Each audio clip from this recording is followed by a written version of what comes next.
So this person is boasting in having circumcision in the written code, but in boasting in that circumcision, it's through that he's transgressing the law.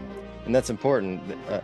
The boasting and having the circumcision is the instrument through which this individual is transgressing the law. And that's exactly how you bring the wrath of God, is by transgressing the law of God. So this law brings the wrath of God because through it, you're transgressing the law of God, which, by the way, is literally exactly what Paul said in Romans 2:23.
Hello, everyone, and welcome to Refining Exegetics, a podcast and biblical studies channel which aims to inspire life-changing interpretation of the Bible and our stories through unique explorations of modern biblical scholarship and ancient wisdom.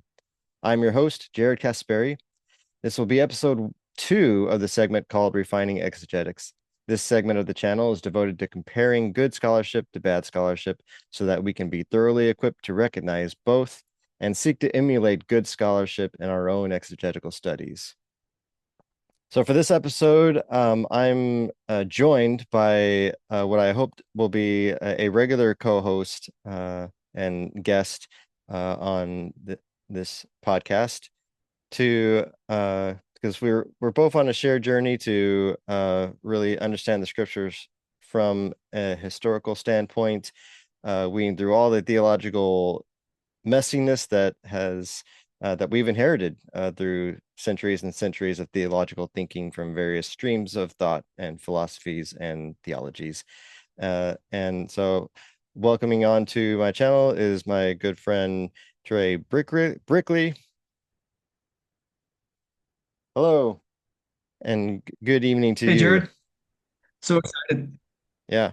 And to So you. this channel or this episode, we're going to be we hope that you would join us in an exploration of a number of passages in Romans that both Trey and I are going to spend some time to explore and hope to arrive at uh, a coherent and consistent interpretation and reading of these passages from what we've come to understand as what might be considered in various streams of scholarship as Paul within Judaism or Messianic Jewish uh, reading of the scriptures.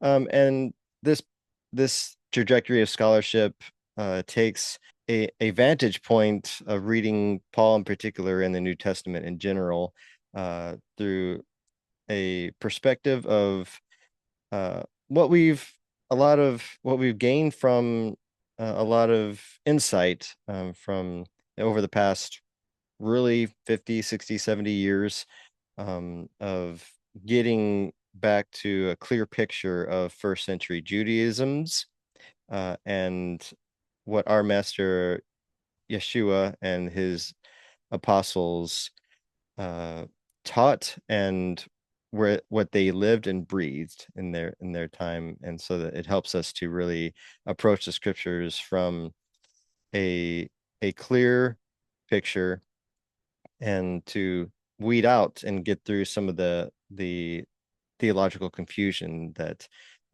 like I said, that many of us have inherited here, particularly in the Western world. But yeah, so thanks, Trey, for coming on, and thank you for prompting this uh, this exploration. Of course, yes. Well, I'm very glad to have this conversation with you. And, like you said, we're on a shared journey. And for sure, I would say that in the past 2 to 3 years, you have been the chief interlocutor from whom I've learned the most. So I'm very appreciative to you for that and always enjoy our conversations. And yeah, I prompted this conversation because I've been reading through the letter to the Romans, and every day of my reading plan has me reading one chapter from the book of Romans. Today is chapter 9. It seems to me that chapters 1 through 8 is really a tightly knit argument. You could call it a soteriological argument. I I've come to believe that those chapters really form the heart of Paul's gospel with respect to how anyone, whether Jew or Gentile, is saved, is seen as righteous in God's eyes, is um, assured to receive justification by God, vindication by God on the day of God's judgment. So there are a few points, however, in those chapters that I'm not quite sure what to do with. I feel like I've got a pretty good grasp on Paul's arguments in Romans chapters 1 through 8, and I could talk at length, and I have in various places, as you know, about those chapters. But there's just a few statements, a few verses where he'll say something, and I'm not quite sure how to either connect that to the larger argument that I think he's making, or just understand them in general. And so that's really what I wanted to talk to you about is those specific places. Yeah, that's excellent. I and some of these passages I could use a thorough visit on, because a lot of times, especially with the conversations that we have with others within the vein of Paul within Judaism, some of these passages they kind of they skip below the radar, um, or they're not really dealt with much, and so but we want to it these are important passages. If there's something that we're vague on or that we tend to skip over, um, oftentimes there's a lot to be uh, discerned and learned uh, by picking up these pieces. Yes, I agree. And so, yeah, do you want me to just go ahead and Yes, launch us please with the first one? introduce us into what first you have in on the docket. Awesome. Okay, well, I suppose now would be a good time for me to share my screen. Sent you the request. Allow. Excellent.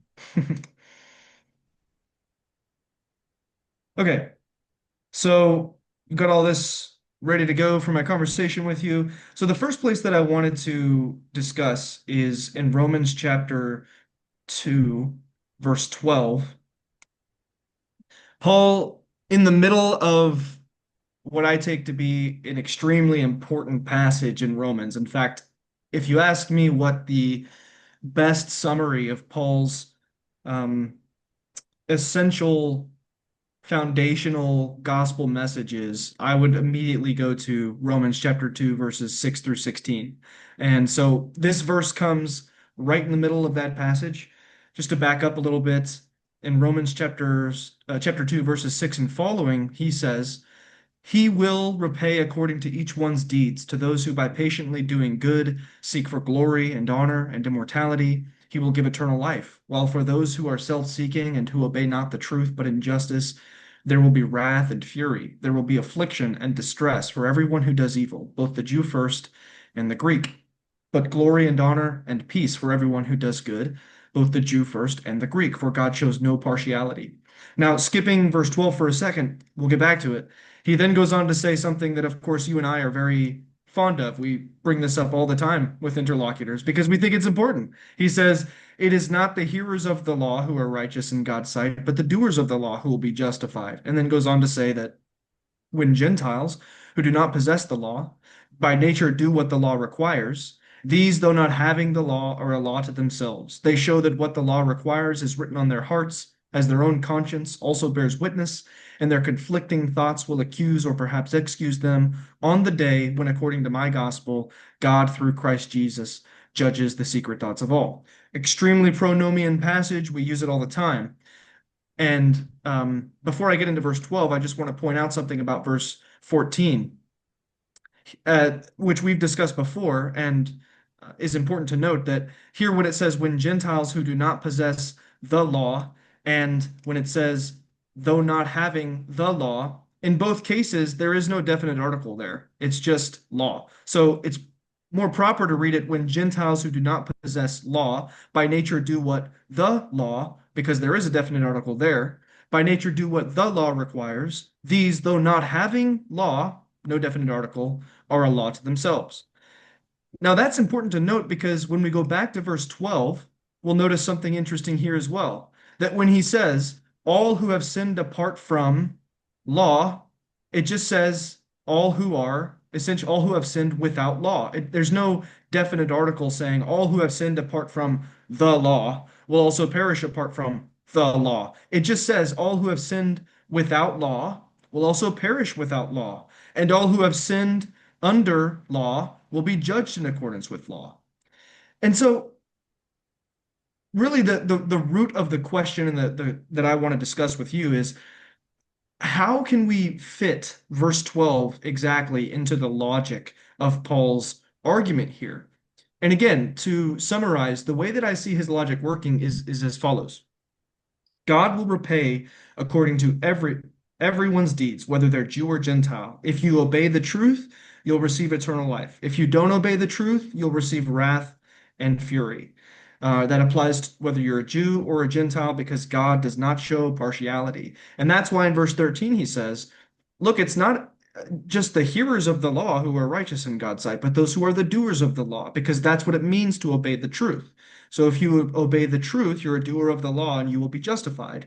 And then goes on to mention Gentiles who don't have law by nature do what the law requires. That is, they do the law. That is, they obey the truth. Those Right. Gentiles are a law to themselves. They're going to show what the law requires is written on their hearts, and that's how they're going to be judged on the day of God's judgment according to Paul's gospel. So that's the basic argument I think he's making. But again, what exactly is he getting at here with verse 12? How can we parse this out and fit that in, especially in light of the fact that he is not using a definite article here, whereas he is when he says the doers of the law will be justified? Right. Yeah. So I would suggest two principles that would help methodologically in going through this passage to perhaps answer that question. Uh, One principle is the principle of avoiding blatant contradictions in things Paul says elsewhere. That would be principle one. Principle two would be allowing Paul in the context and rhetorical flow of this entire section to allowing Paul to define his own terms for us.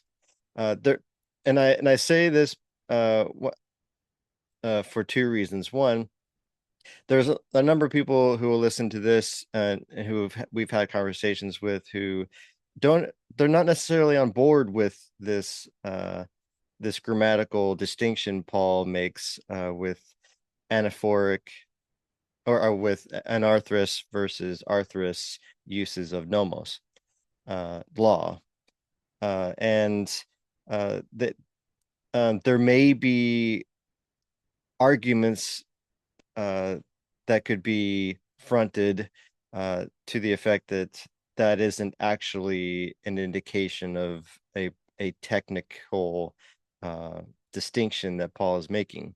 And people can make those arguments, but let's do from a practical let's approach this from a practical standpoint with those two principles in mind.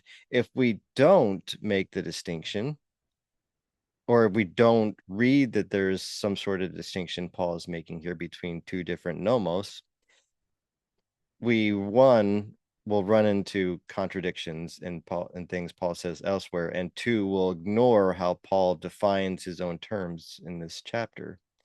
To the first principle, and I'll try not to be too long-winded with this, but uh, when we are reading things like verse 13 that says, "It is not the hearers of the law who um, are righteous in his sight, but the doers of the law who will be justified." And we understand the verse before when he's saying, "All those who have sinned apart from law will also perish apart from law, and those who sin under the law will be judged in accordance with that law or with law." Uh, there's a distinction between two people. He's making a distinction between two different types of people. And who are those people? Well, back up one more verse, or two more verses, and he says, "But glory and honor and peace for everyone who does good, both to the Jew first and the Greek." Uh, so Paul himself makes the distinction between two different groups of people, and he's going to flip them in order. He mentions the Jew first, then the Greek, and now he's going to talk about those who sin apart from law, and those who sin under law. Well, Greeks would be those who don't have this law. Whatever this nomos is, whatever this law is, the Greeks are without it. And whatever this nomos is, Jews are under it, or at least some Jews. And if we don't, if that is law is not describing something distinct from the law of Moses, then we're going to run into issues because Paul says it's the doers of the law who will be justified. And he says in 1 Corinthians 7:19 that neither circumcision nor uncircumcision is anything, but keeping the commandments of God is what matters, or is everything. And so the problem that we come into is contradictions. The traditional reading holds this as saying this passage as Paul would be trying to get people away from trying to be justified by obedience to the law of Moses, but that runs into difficulties. The second principle that I think would help us is Paul describes a little later on down in the chapter, verse or chapter 2, he says that you who boast in law, do you transgress the law? And so I think it's, yeah, you who boast in, here we go again, the law that is in English, but there is no article there. It's just you who boast in law. Do you dishonor God by your transgression of the law? There is the definite article there. And so we see here Paul is saying that this interlocutor, he's boasting in law. Well, elsewhere, this same individual is described as boasting in circumcision and the written code. Well, in verse 27 or 28, if we scroll down a little bit more, uh, actually it's 20, might be 29. Scroll down just a little bit more. Okay, yeah, here it is in verse 27. Yeah. You who through having the written code and circumcision are a transgressor of the law. Um, So this person is boasting in having circumcision in the written code, but in boasting in that circumcision, it's through that he's transgressing the law. And that's important. The boasting and having the circumcision is the instrument through which this individual is transgressing the law. So we're allowing Paul to to link and define his own terms. So to boast in law is to transgress the law, uh, i.e., verse 19, I think it was earlier. Uh, and here in verse 29, uh, it's the same thing said a slightly different way. Yeah, verse 23. And then in verse 29, he's basically saying the same principle, but just a slightly different way. And so, and it's it's this sinning under law that is the issue. And that brings us back to verse 12.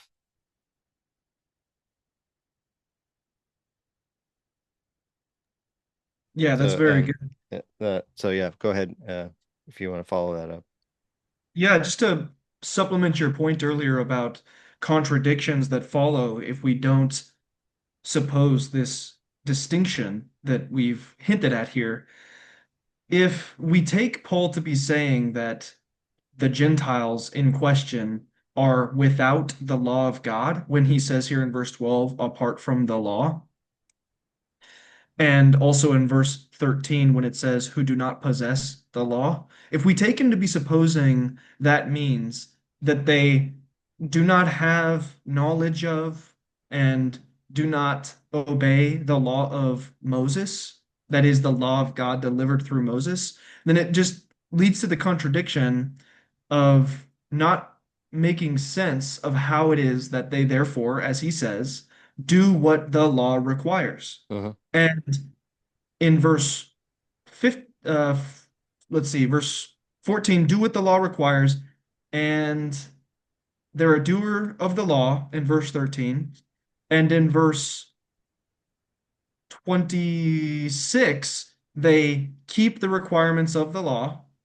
And in verse 27, they keep the law. Mm-hmm. So, how could a Jew, excuse me, a Gentile, who has no knowledge of and is not being obedient to the law of God delivered through Moses, be doing that law and be keeping the requirements of that law and be Mm-hmm. keeping that law in the verbiage of Paul? It doesn't make any sense if you suppose that, or if you fail to suppose this distinction that we're making.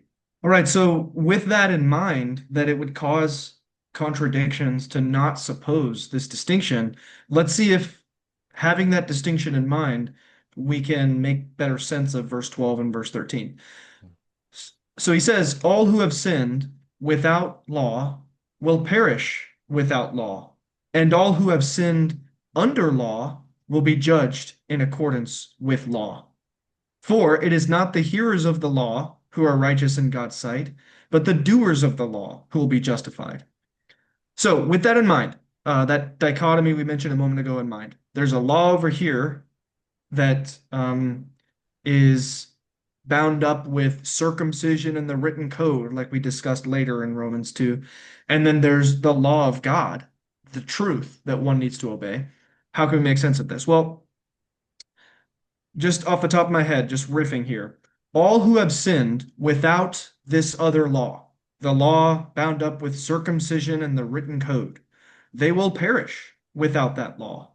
And all who have sinned with essentially with that law or under that law bound up with circumcision and the written code will be judged in accordance with it. They'll be judged having it, essentially. For it is not the hearers of the law, that is the law of God, who are righteous in God's sight, but it is the doers of the law of God, who will be justified. Now, the reason that 13 actually makes sense in my mind with that dichotomy in view in verse 12, as I've just explained it, is because it actually explains why the person who has the law will be judged according to one standard, and the person who has or who doesn't have that law will be judged according to a standard, and the person who has it will be judged according to the same standard. Mm-hmm. And that is, regardless of whether you have this other law or do not have this law, bound up with circumcision in the written code, God's judgment of you will be based on his law. It is not the hearers of his law who are righteous in God's sight, but it is the doers of his law who will be justified. regardless of whether you are outside of this other law or under this other law. And backing up a couple verses, I think that, as you pointed out earlier, maps directly on to the point and the distinction he made in the verses I read earlier, specifically verses 9 and 9 through 11.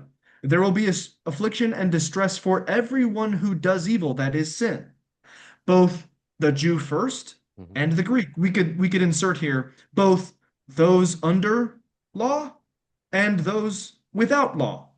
But glory and honor and peace for everyone who does good, both those under law and those without law. Mhm. For God shows no partiality. He judges strictly according to each one's deeds, as he says in verse 6. To those who by patiently doing good, that is, do the law, they seek for glory and honor and immortality, he will give them eternal life. While for those who are self-seeking and who obey not the truth, that is, who transgress the law or sin, Mhm. but obey injustice, there will be wrath and fury.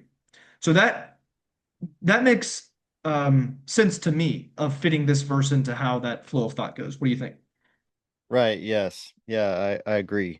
I think what becomes evident when we take this all in turn from verse 18 is that Paul is addressing the attitude of a person who is boasting in something, and through that boasting is causing them to transgress the law and ergo not attain righteousness. And Paul is addressing would it be addressing this attitude rhetorically head on, uh, and in a very rhetorical fashion that would really hit home, because what he lays out in chapter 1:18 through 32 through the end of the chapter is a progression of a person who is given over through disobedience to greater degrees of degradation. And that degradation, that progression is described as the wrath of God being revealed. And uh, there's a certain rhetorical tactic that Paul is doing, a kind of a bait and switch. The type of language that he describes from verses 20 on would be indicative of somebody who it would cue either a Jew who has this certain who is under this certain attitude of boasting, or even a Gentile proselyte who has gone through this conversion process through circumcision, through this written code, to become a Jew, and would then be looking down upon those who don't have that identity marker, that uh, that mark in their outward flesh. And Their it's identity, if I could just supplement real quick, their mhm, identity marker through, like you said, that circumcision, their the mark in their flesh, and also you could call it a cultural marker mhm, through their written code, right? Their mhm, tradition marker, their code of commandments and ordinances and doctrines, you could say, mhm. that identify them as a specific people. Yeah. And yes, so and I'll make 2 points straight away, and as brief as I can. Uh, what Paul does is a sort of a rhetorical bait and switch. It's almost he's speaking to his interlocutor and saying things that his interlocutor obviously would agree with. And like, oh yeah, those pagans, they worship images of beasts and yada yada yada, and God's given them over to this and that so they could just be destroyed. Yeah, hurrah! But we're the righteous ones that God's going to have mercy on.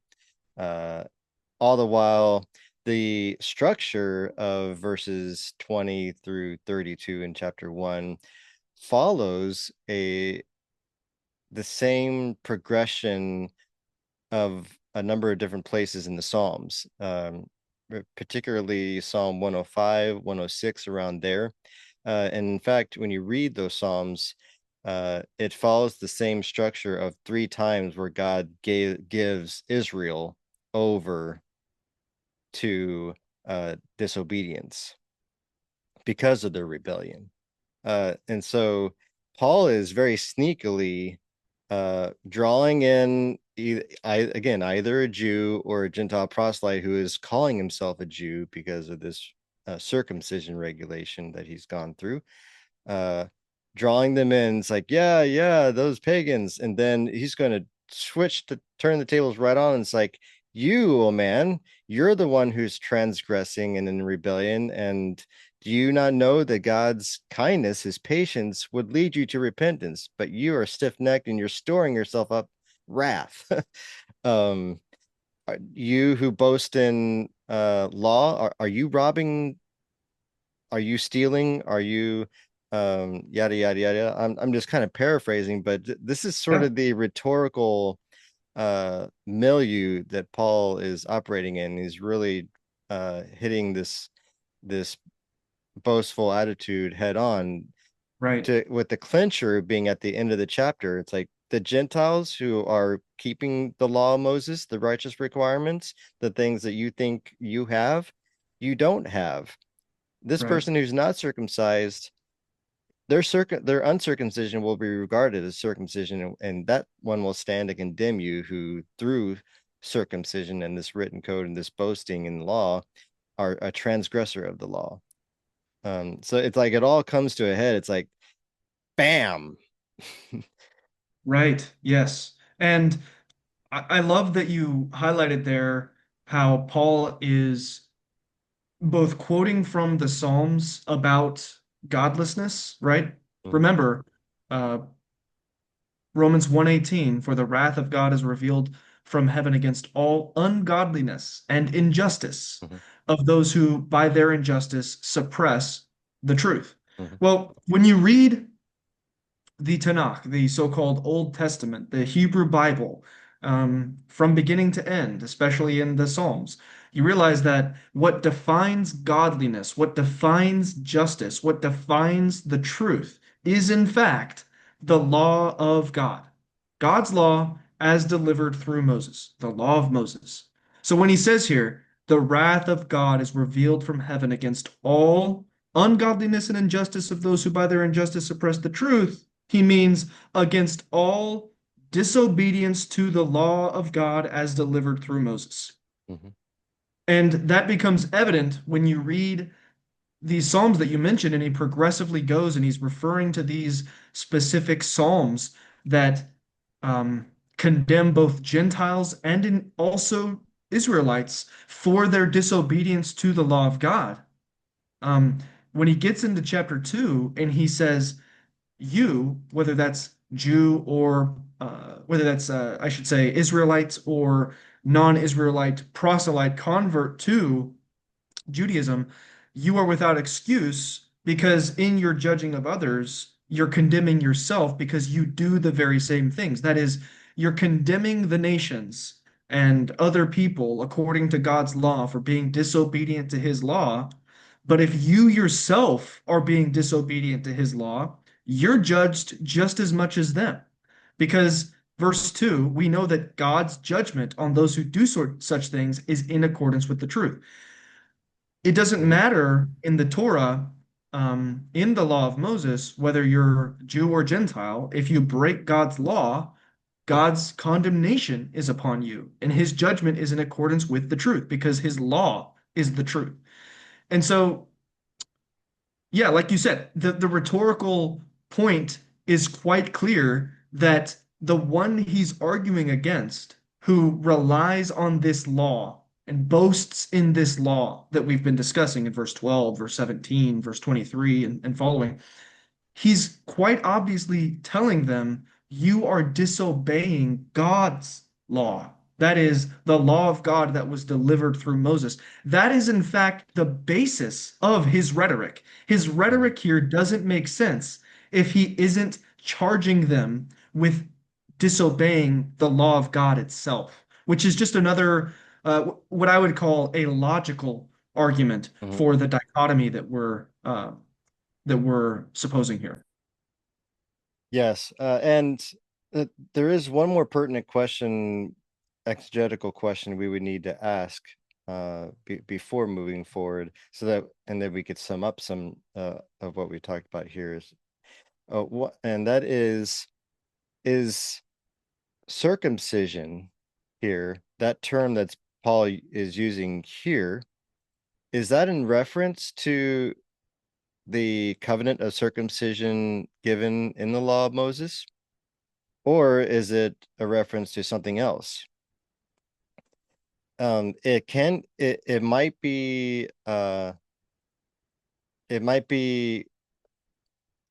compelling to, or we might be compelled, or at least conditioned to read this as Paul saying something bad about circumcision, um, either in the law of Moses, or we might be compelled to think that Paul is just when referencing circumcision, he's talking about the covenant of circumcision given to Abraham and reiterated, kind of subsumed within the covenant given at Sinai.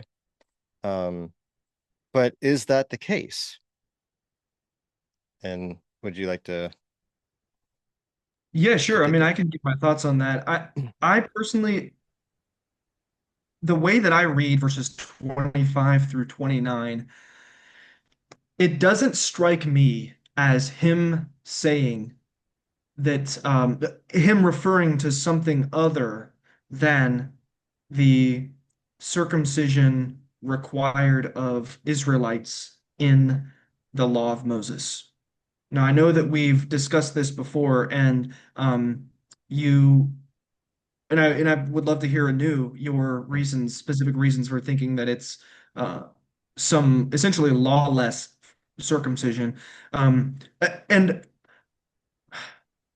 struggling to know exactly how to get at this, but let me just say it this way.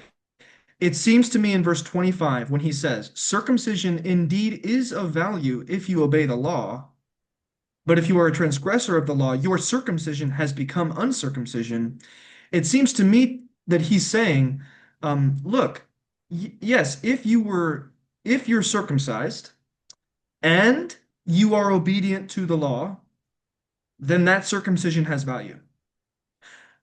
But if you transgress the law, it doesn't matter if you're circumcised. In fact, your circumcision becomes uncircumcision. So I don't see him saying that this circumcision itself is in fact lawless.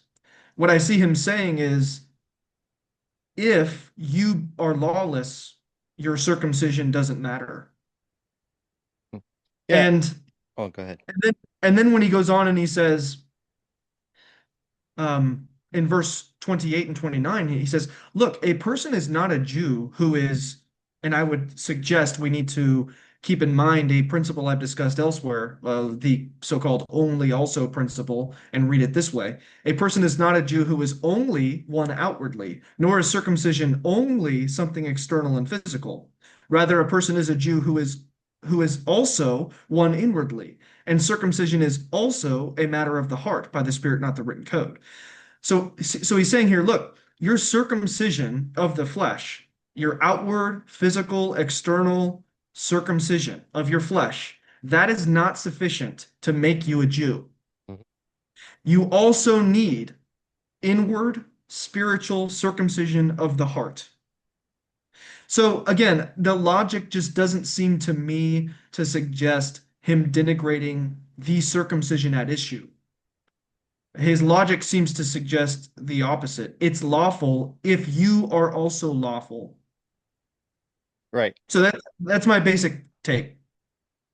I'll just add a couple of thoughts that may attenuate this a little bit, or provide a slightly different nuance. Um, the the thing that continually jumps out to me is the fact that Paul says again in 27 that it's through circumcision and this written code, or grammaton is the Greek noun, uh, letter, some sort. Uh, I don't even necessarily think the rendering in English as the written code is even that accurate of a rendering for grammaton. Yeah. But that's beside the point. Paul is saying that it's through circumcision that this person is a transgressor of the law. Um, I see two options. One is when he says through circumcision, this person, his interlocutor, is a transgressor of the law, is shorthand for saying, look, you're using circumcision in a way that was never meant. In other words, yes, it's talking about circumcision that's given in the law of Moses, but to use it in the way that you're using it results in transgression of the law. That's one option. It could be, but I tend to think that uh, I think the better option is that circumcision is just the metonym for the proselyte conversion process to turn a Gentile into a Jew. And that's the other option I see. Matthew Thiessen in his work here in this chapter, I think it's something, I'll paraphrase the title, is something like Paul and Gentile inclusion.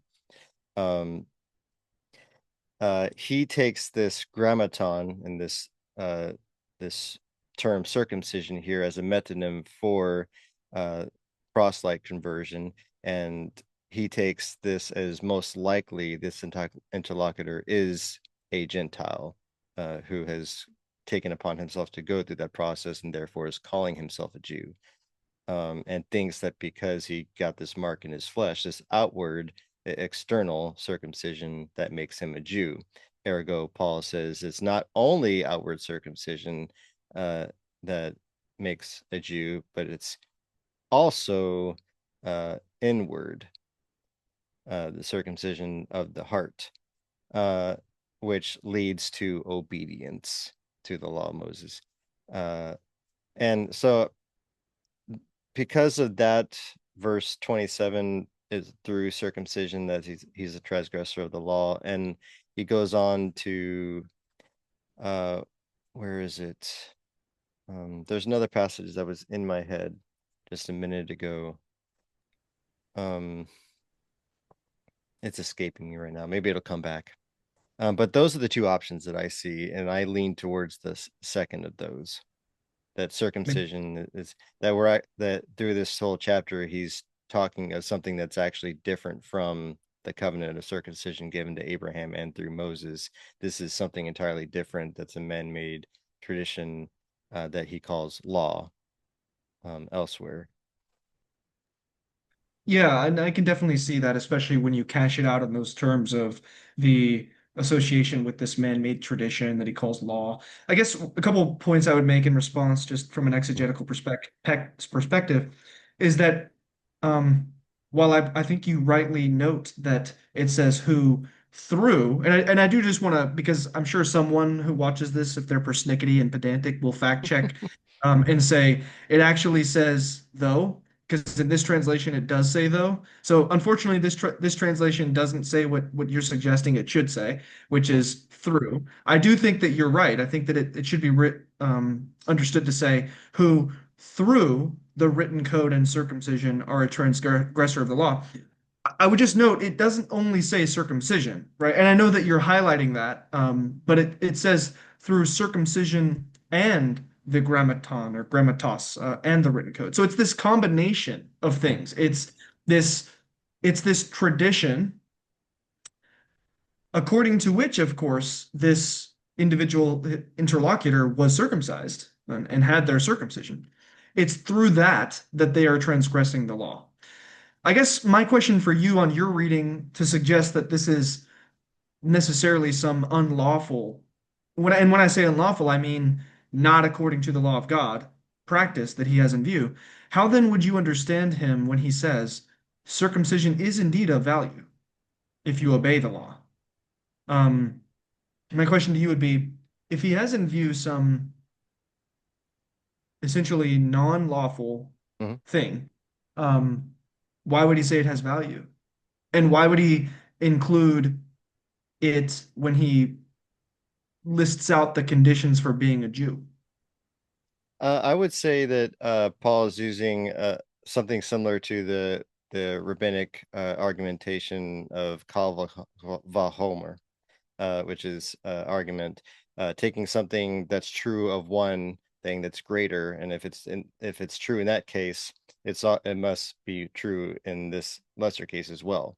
It is true in the overall case that uh, we learned the principle from Abraham that Paul elucidates later on in chapter 4, that that Abraham was shown to be righteous because of his obedience before he was circumcised. And then later, after having obeyed the Lord, he was given the sign of circumcision that was a sign of the righteousness that he had before he was circumcised. Um, and so that because that principle is true of circumcision in general, though the actual one that's uh, given in the law of Moses, um, that's to be circumcised on the eighth day, by the way, as an infant, not as an adult. Um, it must also be true for this Gentile who is seeking to be circumcised as an adult to become a Jew, to in a sense be born again, um, uh, and take on a Jewish the identity of a Jew.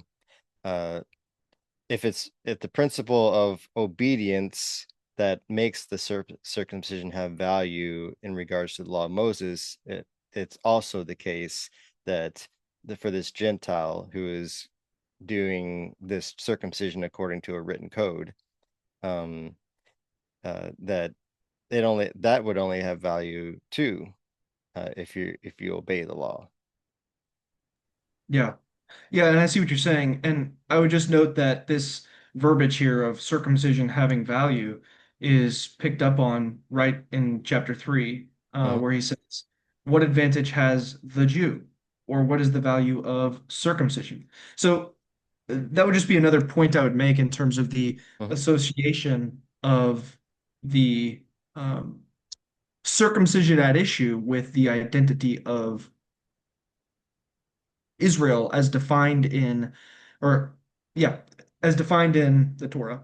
One question I have for you in addition to that is you said a moment ago that the circumcision of the Torah is specifically of reference to the eighth day, and not as an adult. As I see it, it seems, at least with regard to the circumcision of Abraham, that it was either circumcised on the eighth day or as an adult. Is that not the way you see it? Well, the so there's I mean, obviously Abraham wasn't an infant when he received the the covenant, so Right, it would nor were his it would sons. by must needs be him being circumcised as an adult. But with the instruction that he is then to circumcise all of his males on the eighth day, not waiting until they're adults and then doing it. So uh, I would say that that's the rule, and but of course somebody has to take the the first step in terms of if a certain individual and their family is going to be subsumed within that covenant and take on the identity as the physical descendants of Abraham, Isaac, and Jacob, um, that they would have to circumcise their males, regardless of their age. Right, But that's one thing. I mean, that's circumcision according to the ordinances of Moses. right, Um, uh, the and there's just a number, and it would take without going into all the details and the evidences throughout the various parts of Romans that point to this. I would just say that it seems to me that the identity of Paul's interlocutor is most likely a Gentile I agree. who's going through a process. Um, and yes, Paul would be using language that harkens to the value of circumcision for a Jew, that's rooted in the law of Moses. For instance, like you said, chapter 3, verse 1, what advantage has a Jew, or what is the value of circumcision?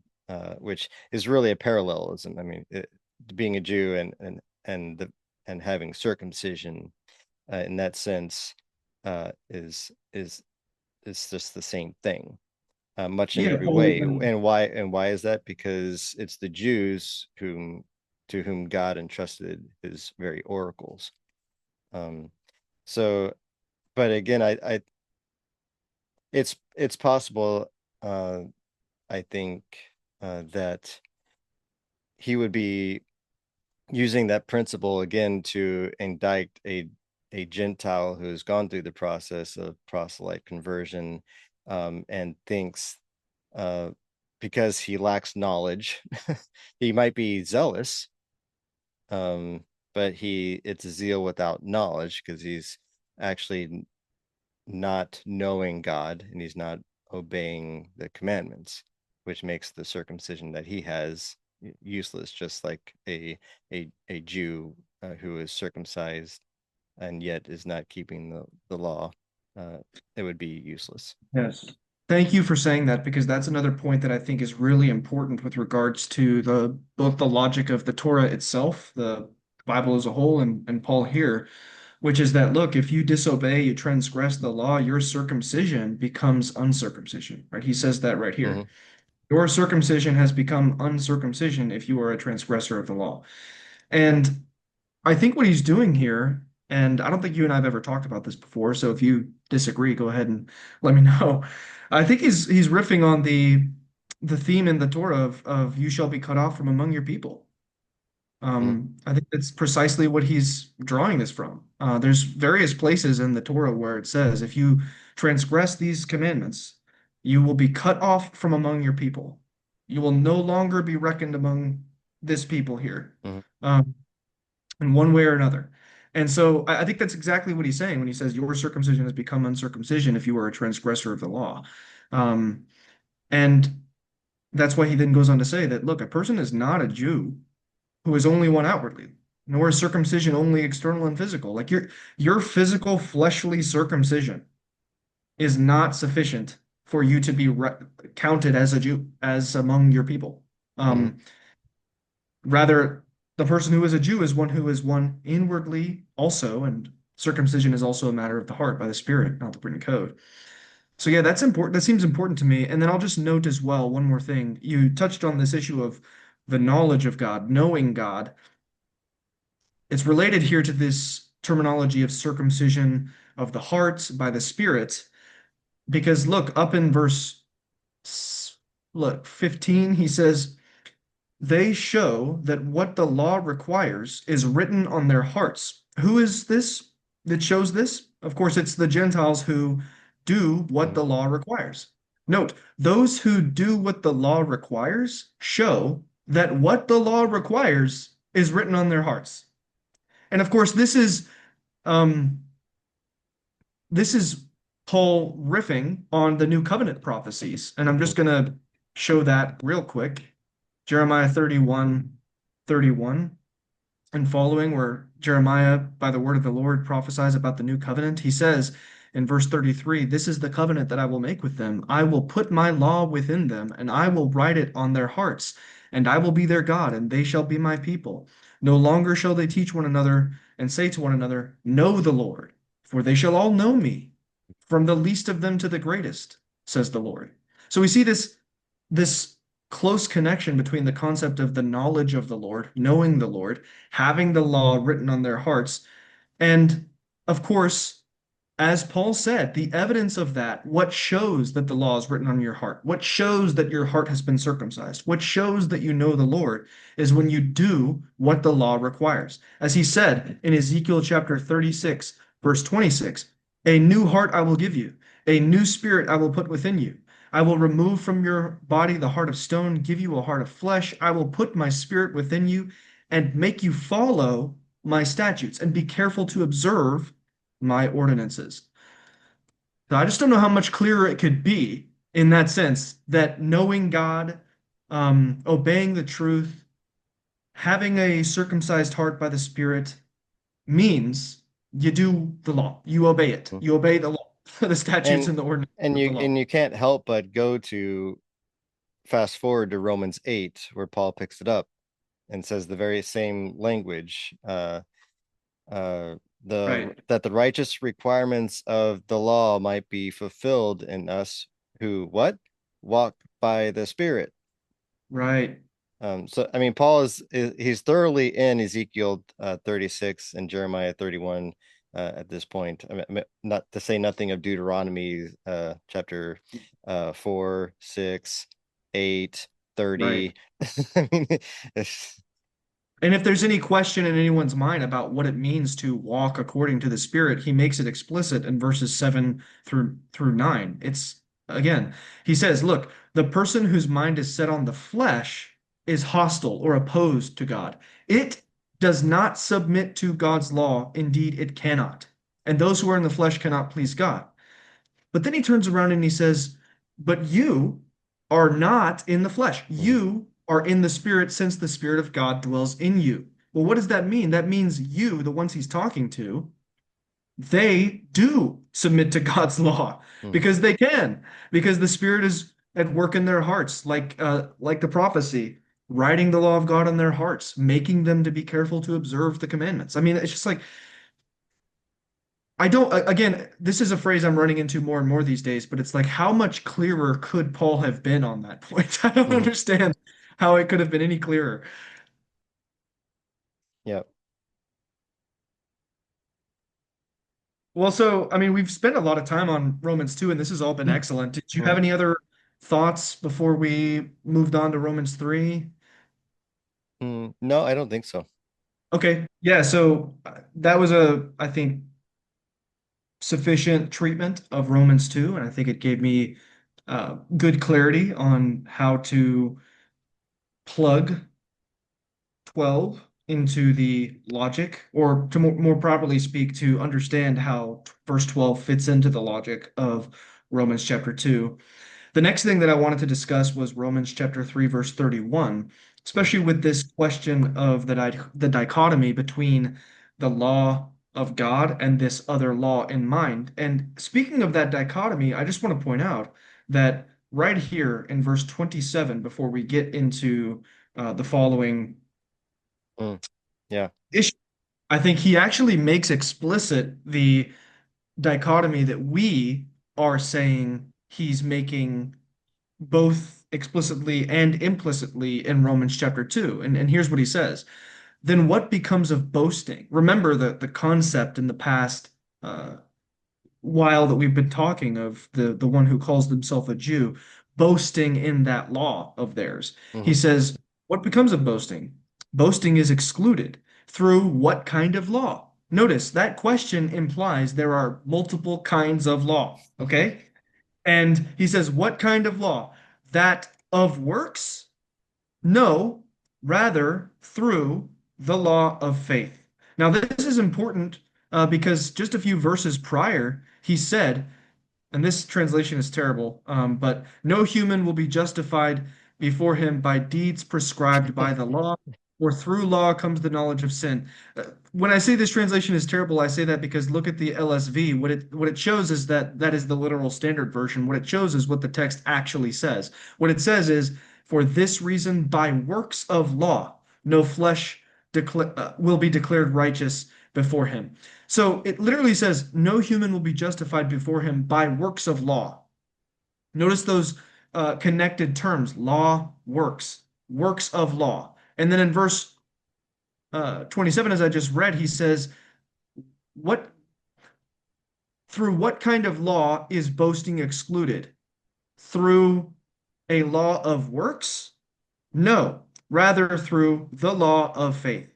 So, right there, guys, is the dichotomy that Jared and I have argued in the past and we're just now arguing is present in Romans 2. The dichotomy between the law of faith or faithfulness, that is obedience to the commandments of God, and a law of works, or as he says in Romans 3:20, works of law. That is when one boasts in this other law that is bound up with circumcision and the written code.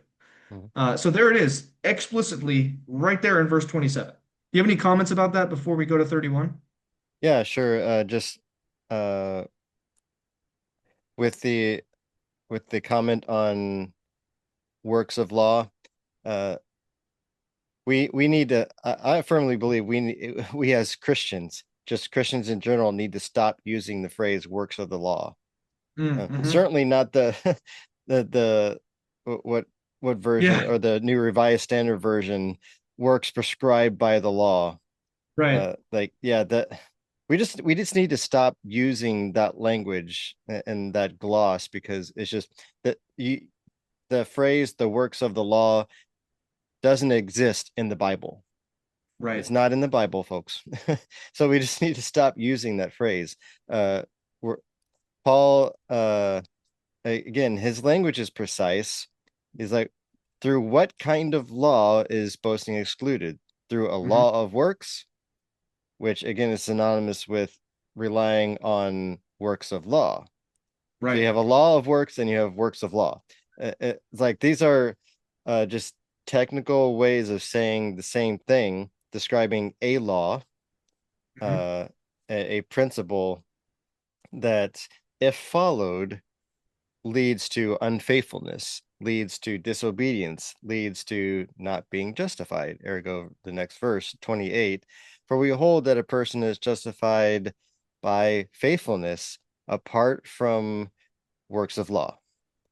Yeah, as it Uh, says in the LSV, I know it's going here again with what it said in verse 20, work prescribed by the law. But if you look in the LSV, it says, again, just therefore we reckon a man to be declared righteous by faith or faithfulness apart from works of law. Same phrase in this verse is in verse 20.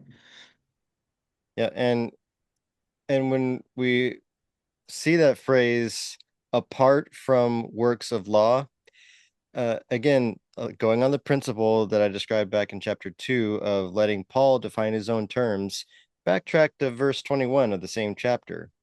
For a righteousness has been revealed apart from law, to Yep. which the law and the prophets testify, and it is attested by the law and the prophets.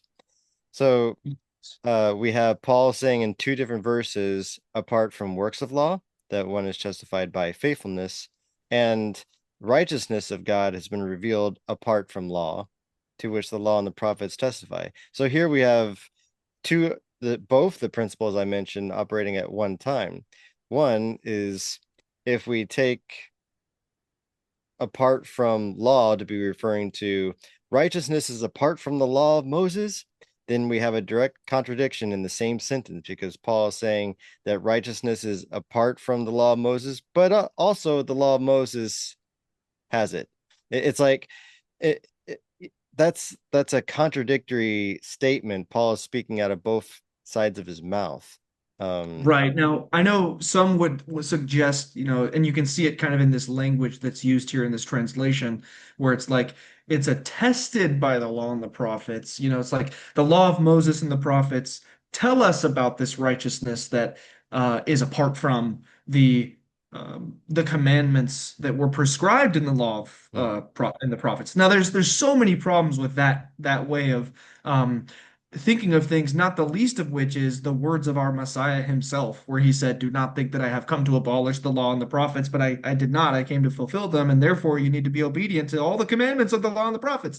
hmm, Apart from that problem, what I want to highlight here is that there's so much overlap of language, such that what Paul is about to say in verses 21 and following cannot be seen as saying something fundamentally different than what he was saying in hmm, Romans 2, 6 and following. Because, like, let's be honest, that's what so much of Christendom will do with their theology is they'll say, look, Paul in Romans 2, 6 through 3:20 has just been setting up this point that, yeah, look, if you were sinless, then you could be saved. But because you can't do that, you need Jesus. And so therefore, verses 21 and following, faith in Jesus is how you are saved, not by being obedient to the law of Moses, the law of God. But look, that can't work. Look at the language. First, the righteousness of God has been disclosed or revealed. What did Paul say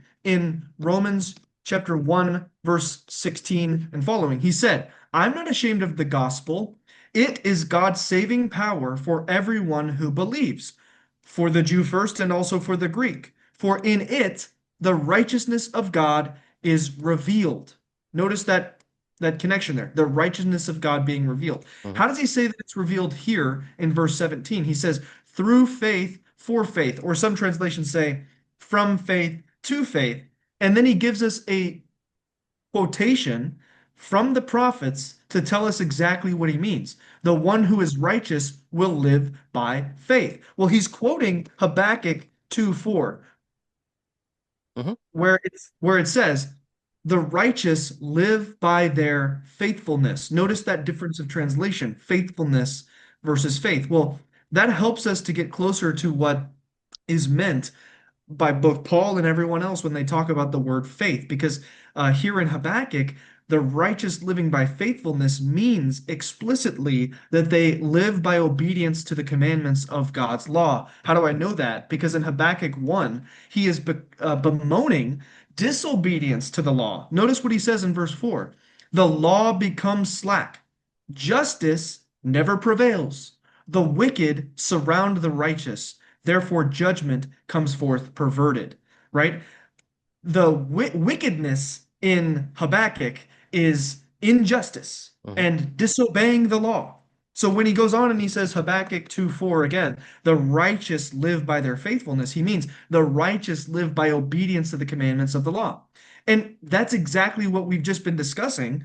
Paul is meaning in Romans chapters 1 and 2, Mhm. that those who obey the truth, those who do the law, are righteous in God's sight and justified. And so again, wrapping it back around to Romans 1:16, the righteousness of God is revealed in those who obey the law, those who Mhm. are righteous.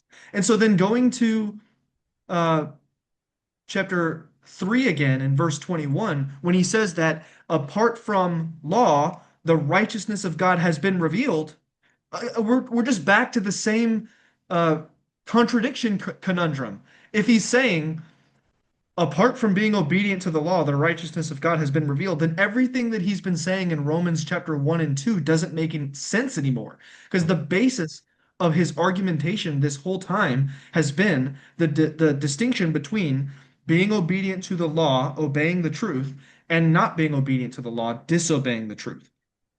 Right. Um, yeah, And the astute reader who knows that Paul quotes Habakkuk 2 for more than one time in his epistles should go to the other passage where he quotes Habakkuk 2:4, and he does it in connection or right along with another Old Testament passage, Leviticus 18:5. He actually parallels the two together because of the shared expression, they shall live. In Habakkuk 2:4, and so we go to Galatians 3 verses 11 and 12, uh, where Paul does another rabbi move. um, and he links two Old Testament passages together because of a shared term between them in order to make the point that the one who is faithful is the one who keeps the commandments. He does this by saying it's evident that no one is reckoned as righteous before God by law right. No, because definitely. it's the faithful that is righteous and who will live. And that law that is not making one righteous is not out of faithfulness. Why? Right, Because Leviticus 18:5 says, whoever does the law or does them shall live in them. right, Now this translation says, whoever does the works of the law will live. right. He doesn't say that. Again, folks, strike the works of the law out of your consciousness forever because It just it's doesn't not exist in the it doesn't Bible. exist in the Bible. It's a Um, complete translation. It's a theological insert, yeah. right? And of course, the argument it surrounds and obviously has to surround because of all of these translations perpetuating this term, whether or not it's a faithful translation. And we are arguing forcefully that it is not. And you can see that both lexically in terms of what the text actually says, as you can see right here on my screen. Even the NRSV notes that the Greek just says does them, as Mm, Jared said a moment ago. And then, of course, logically, like Jared is pointing out here, that um, the logic of Galatians 3 10 through 12 is the exact same logic that we're highlighting in Romans chapters 1 through 3. Notice Right. he says, notice he says, th that law, the law that he just mentioned, that is referred to in verse 10 as works of law, that law does not rest on faith. Mhm. Notice again, remember Romans 3, what I highlighted in verse 27. There's a distinction Paul makes explicitly in Romans 3:27 between kinds of law. Okay? I really hope people get that, because um, for about a year and a half now, I've been arguing from, in detail interpretive work on Romans 2 to contend that Paul distinguishes between kinds of law. And then he just outright says it in Romans 2:27 that there's kinds of law, and there's one over here that's the law of works or works of law, and then one over here that's the law of faith or faithfulness. Mhm. So he says that law, the one bound up with works of law, does not rest on faith. Mhm. On the contrary, as you noted, he quotes Leviticus 18:5. Whoever does them, that is the commandments of the law of God, folks, will live by them, which fits exactly with Paul's argument in Romans 2, where he says, the one who obeys the truth, the one who in Romans 2:13 does the law, the one who in Romans 2:14 keeps the requirements of the law, the one who in Romans 2:25, 26, 27 keeps the requirements of the law slash keeps the law, that's the one who gets eternal life. That's the one who's righteous in God's eyes and will be justified on the day of God's judgment. Mhm. Right. So when we so in returning to Romans 3 21 and following, uh it simply becomes untenable to read Romans 3:21 as saying, but now the righteousness of God has been revealed apart from the law of Moses. Like it can't work anymore. We can't, like I can, when I started piecing all this together um and following the rhetorical flow, it's just I could no longer um even think in terms of the way that that has been read traditionally. It no longer works in my head. It uh I'll never go back to that and that idea. It's just it just doesn't work. It contradicts Paul. It contradicts the very own definitions that he uses Right. to just define his own terms. Yes, and I just want to say again, like, because this is extremely important. Look, notice, but now, apart from law, and when I say that, I'm saying exactly what the Greek says, apart from law, the righteousness of God has been disclosed and is attested by the law, definite article, law, and the prophets. Notice that phrase, by the law and the prophets. The righteousness of God through the faith of Jesus Christ or faith in Jesus Christ Mhm. for all who believe. Now, some people will say something to the effect of, well, if you're trying to be righteous according to the law of God as delivered through Moses, then you're in some sense forsaking the righteousness of God that's been offered to you through Jesus Christ, Jesus the Messiah. Well, to those folks, I would obviously engage in these kinds of deep exegetical arguments that we've been engaging in this whole time in Romans and in Galatians and all the rest of the places in Paul's epistles. But I want to point something out to you. Um, Again, the law and the prophets. Notice that phrase right there. Mhm. Look, Jesus himself, the Messiah himself, and this is not probably not news to anyone. I know it's not news to you and Jared, but it's just I have yet to hear any serious, sober way of not or serious, sober way of explaining this passage in any other way than I'm about to. Again, what does he say? This is Messiah himself. Do not think that I have come to abolish the law or the prophets. There's that phrase. I have not come to abolish, but to fulfill. For truly I tell you, until heaven and earth pass away, not one letter, not one stroke of a letter will pass from the law until all is accomplished. And then in verses 19 and 20, he tells us what he means. This is something I've noticed so many times when people address Matthew 5:17 and 18, they'll stop at Matthew 5:17 or Matthew 5:17 and 18, and they won't tell you what Jesus himself said he meant in verses 19 and 20. Because what Jesus says in 19 is, therefore, in other words, because of all the things that I just said about the law and the prophets not Mhm. being abolished and me coming to fulfill them and heaven and earth not passing away and therefore, sorry, not one stroke of a letter or a letter passing from the law until heaven and earth pass away and until all is accomplished. What that means is, therefore, whoever breaks one of the least of these commandments and teaches others to do the same will be called least in the kingdom of heaven. But whoever does them, there's that concept again that we've read in Romans 2, doing the law, doing the truth, that we read in Galatians 10, right? Doing them, doing the commandments of the law. That's the one who will be called great in the kingdom of heaven. And then he brings in the concept of righteousness here in verse 20. For I tell you, unless your righteousness exceeds that of the scribes and Pharisees, you will never enter the kingdom of heaven. A righteousness, evidently, given verse 19, predicated on obedience to the commandments of the law and the prophets, right? So, again, to wrap it back around to Romans chapter 3, to suggest that the righteousness of God through the faith of Jesus Christ or faith in Jesus Christ is somehow predicated on something other than being obedient to the commandments of the law of God and teaching others to do the same is directly contradictory with the words of our Messiah himself. Yeah, and we quoted this verse earlier, 1 Corinthians 7:19. Everybody Right. knows what 17 what 1 Corinthians 7:19a says because they quote it ad nauseum. It's neither circumcision nor uncircumcision is anything, period. Wait, meanwhile, 7:19b is over here. Yoo-hoo! Right. Yes.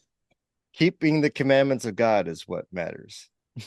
Yes, that's right. It reminds me actually of an interaction I had today. So I was able to catch the tail end of a stream from a channel that I follow called Standing for Truth Ministries, and they did a stream called um, Sound Soteriology Conference 2025. Oh That yeah, I caught my think eye. I saw something about that. So I chimed in, and of course they were giving the typical kind of evangelical reformed presentation of the gospel. You don't need to be obedient to the law of Moses anymore. You need to be you just have faith in Jesus, and of course you obey the commandments of the New Testament and blah blah yada yada. But you don't obey the commandments of the law of Moses anymore. So I sent a message in on the live chat, and thankfully they did respond to my message. And in fact, I did a response video of my own to their response on my personal YouTube channel. So that's available if you personally or anyone else wants to watch it. But what I found interesting was that during their response to me, one of the people said, look, Trey and others like you who think that you're going to be righteous in God's eyes and justified in his sight by being obedient to the commandments of the law of God as delivered through Moses, you're just like the rich young ruler. Like Jesus, the rich young ruler came to Jesus, and what did Jesus say to him? He said, because he's like, hey, good teacher, what do I need to do? Like what commandments do I need to obey to be accepted into the kingdom and receive eternal life? And of course, we all know that Jesus' response to the rich young ruler was, bro, like nobody's good. Like only God's good. You can't be good and righteous in God's eyes. Like you need to like do something else other than that, apparently. And I was just floored that this guy said this because if you go to that passage, Matthew 19, I believe it's 16.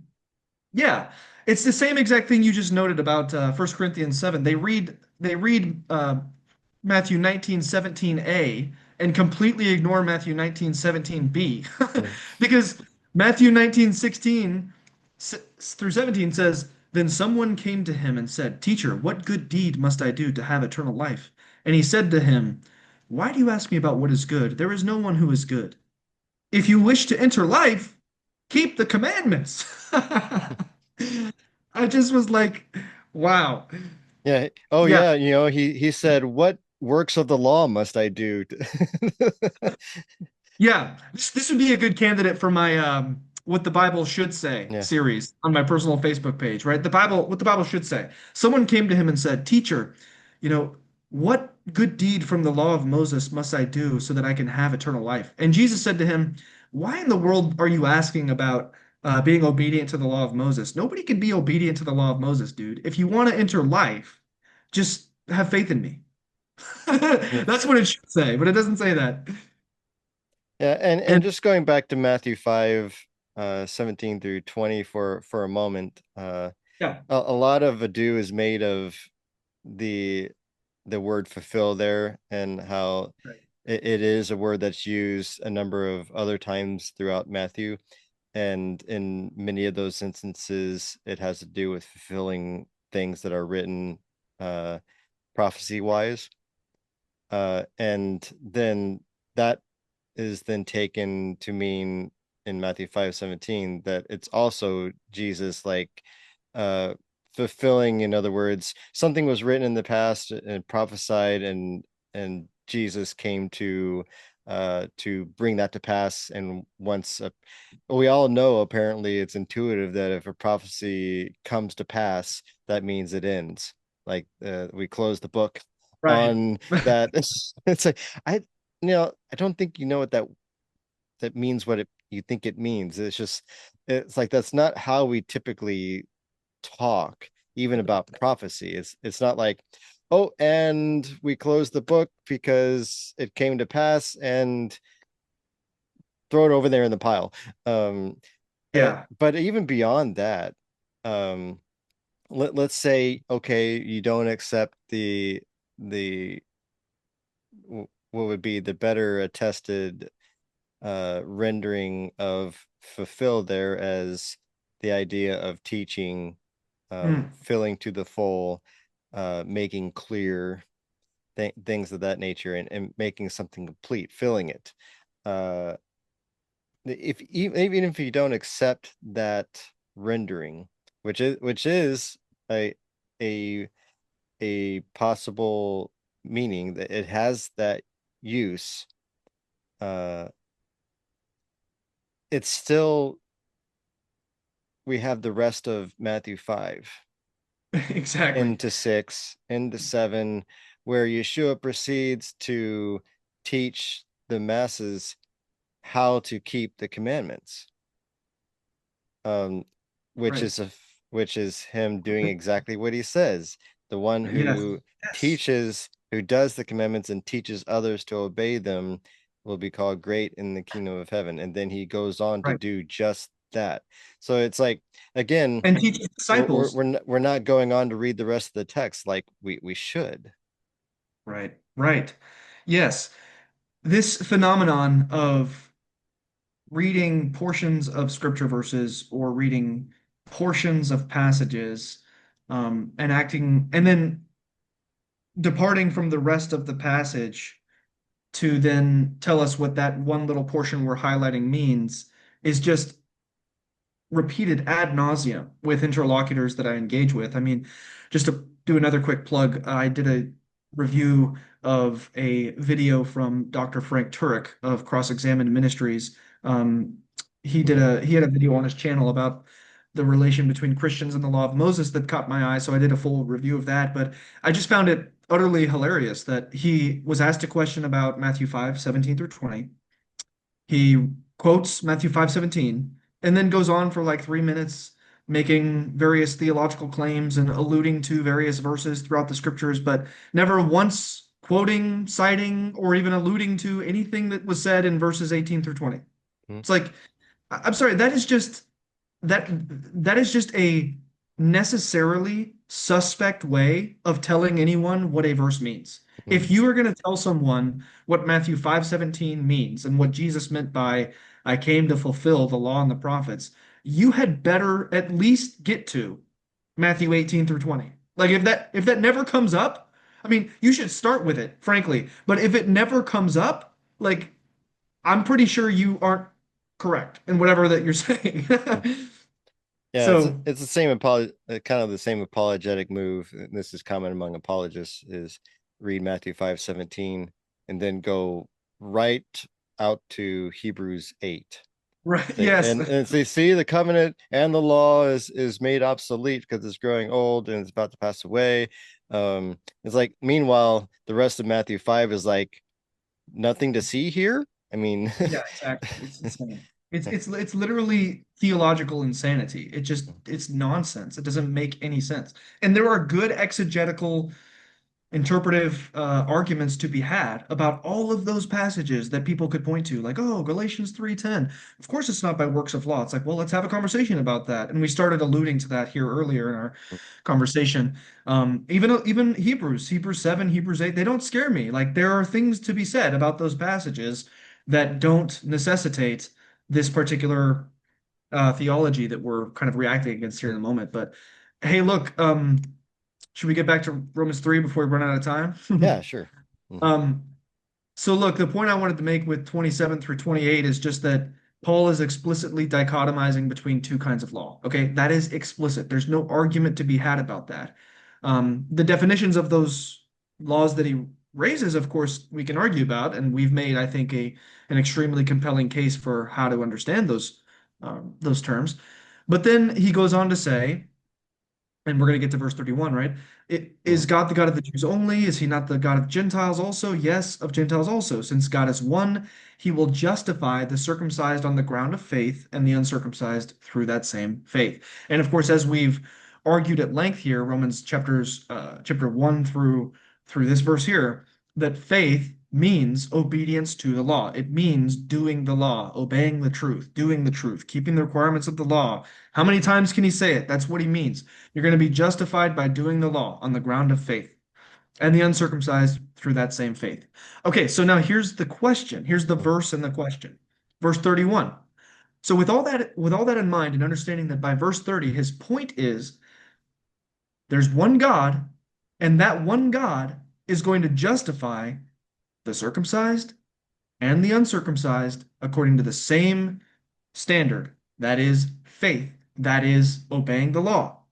Why then does he say, and what does he mean by, do we then overthrow law? Notice there's no definite article here. It's just, do we then overthrow law through this faith? By no means. On the contrary, we uphold law. Okay. Mhm. And again, both cases, this is without definite article. This is an anarthrous use of the definite article, which we've argued lexically and logically throughout Romans 1 and 2, or up to this point, I should say, is important. So yeah, that's the setup. What are your thoughts? Um, yeah. Um, it seems to me plausible that what Paul is doing here in verse 31 is having said all that in regards to what we have properly, I believe, defined as far as all Paul's terms here. Uh, that the issue would be coming up in the mind of an interlocutor.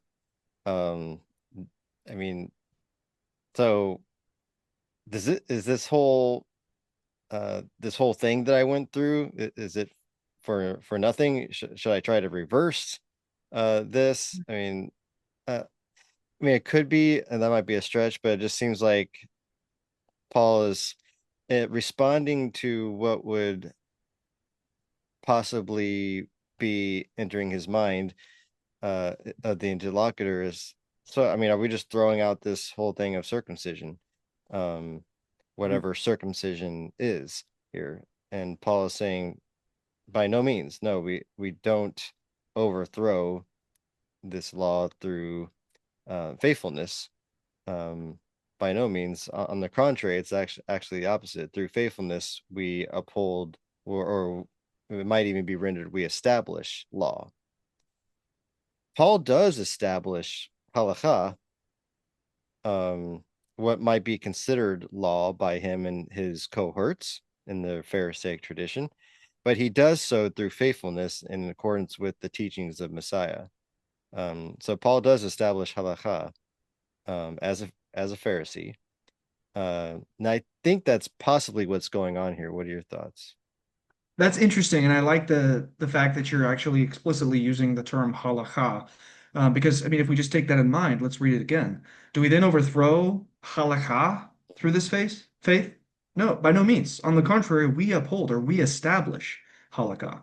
Mm, Um, so, and it's important to note that when he says we, he means himself and the other apostles, the other right. Messiah um, appointed representatives, the shlichim, the sent Hmm. ones, those who were given the authority by Messiah to bind, to loose, right, to um, uh, make judgments about what is and isn't right. And Hmm. so he could be saying, are we just getting rid entirely of um, halakhic rulings through faithfulness? By no means. On the contrary, we are establishing that. Hmm. Now, before we continue, I do want to point something else out that I forgot to mention, which is that this term, this in Greek, this phrase is the exact same phrase that is used in Ephesians 2:14. Mm. No, I'm sorry, 2:15. Um, Yeah. so and that was really the motivation for me asking this question and why I was like, man, I don't know exactly how to articulate what to say here because right in Romans 3:31 he says, do we then in Greek, by the way, the word is just for anyone wondering, it's I can't actually pronounce it, but katargeo Katargeo. katargeo. Do we then katargeo the nomos? And in Ephesians 2:14, he says abolishing or katargeo the nomos. Mm. So, do you see my conundrum? Hmm. Yeah, I'm not sure. I'm very curious how to make sense of that.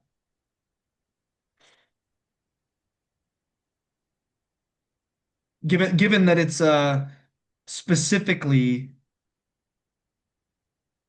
uh it Hmm. seems to me that in both cases the referent of nomos is essentially would or could be said to be essentially the same. Now, your point would seem to suggest that um the referent of nomos here isn't precisely the same as the referent of nomos in Ephesians 2 15.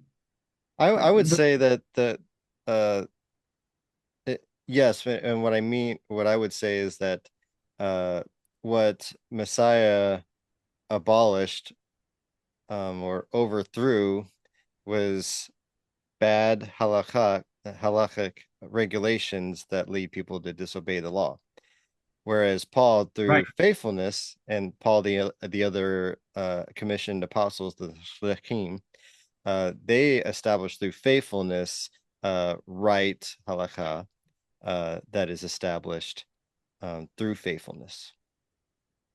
So Yeah, that makes Messiah tore down bad halakha, and the disciples established good halakha.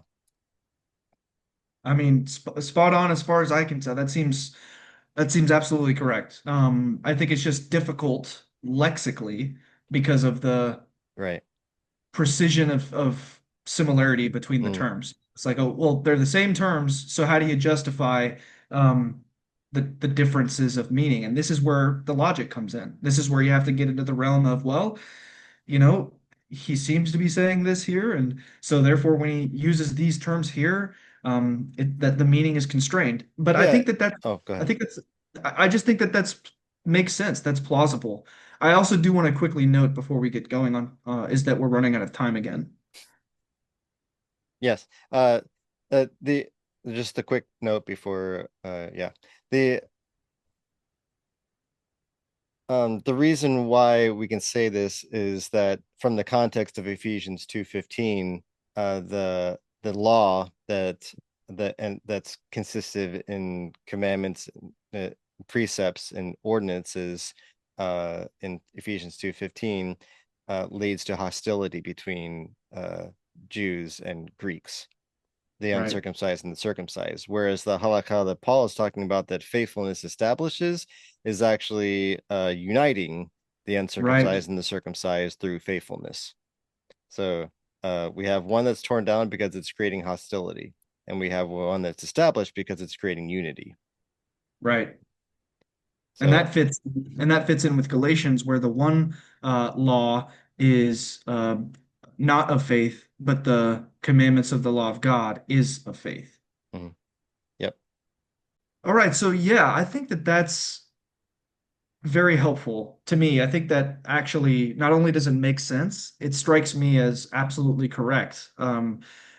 Again, Romans 3:31, do we then overthrow halakha, or in other words, official legal ruling rulings about how to keep the law through this faith? By no means. On the contrary, we establish such halakha, such rulings about how to keep the law. Um, Hmm. Again, remember that I highlighted a minute or two ago Jesus giving the apostles precisely this authority to bind and to loose, to establish these rulings about how to keep the law, to literally to establish what is and isn't sin, which is why he says, I give you the authority to forgive sins, or to withhold that forgiveness of sin. In other words, to declare that people are disobeying the law of God. So Hmm. there's that in Romans 3:31, and then of course in Ephesians 2:15, as we've discussed, he's using the same grammatical phrase, but the referent of nomos is with specific reference to halakha that is not imbued with divine authority, unlike Hmm. the um, the halakha from Jesus through the apostles, because he gave them Hmm. his spirit. The spirit that was on him, he gave that to his apostles, and thereby gave them that divine authority in their halakhic rulings. And we can see that again, by the way, just as another cross reference in Acts 15, when the declaration is given by James. He says, "It seemed good to us and to the Holy Spirit that this Hmm. would be the case." He's saying the Spirit that God poured out upon us, that they talk about earlier in Acts, which, you know, God has made this Jesus Lord and Christ and has poured out this Spirit that upon us. Um, Hmm. this Spirit working in us has given us the ability to make this halakhic ruling. And so, but again, Ephesians 2:15, they're referring to a halakha, a ruling with its commandments and ordinances that is not imbued with divine authority, and it in fact opposes the law of God. As you pointed out in Romans chapter 2, verse, well, let's just go there. We have it open, 2 verse 27, I believe.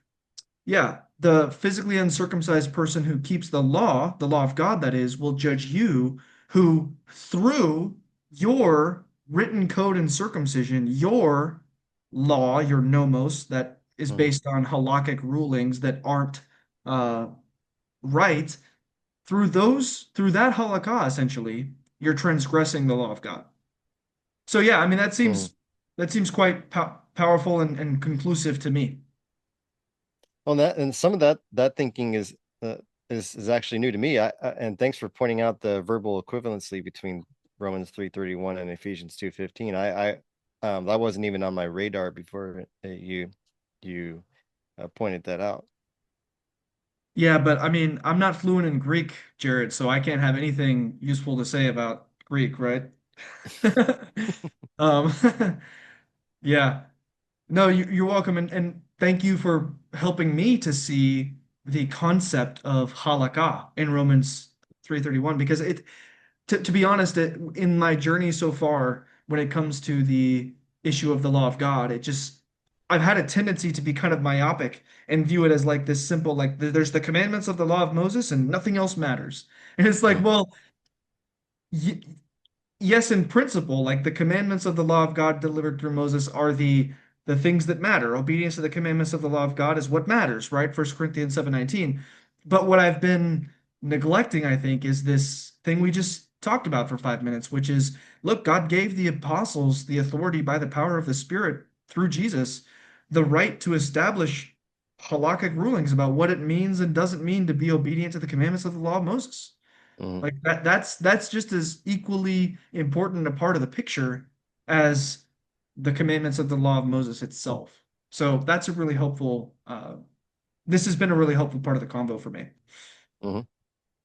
Yeah, likewise. Yeah, so with regard to the next thing that I had listed, we're going to get into Romans chapter 4 now. So the verse that I wanted to discuss was verse 15.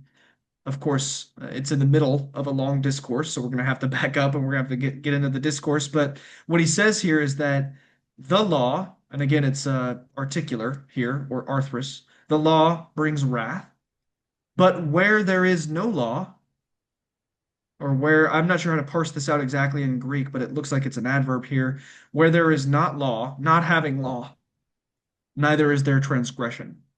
Now, I'm curious about the lexical data here. I want to know what is meant by where there is no law, what exactly that means. I want to know what he's saying with regard to there not being transgression when there is no law, and how that relates to the fact that the law brings wrath.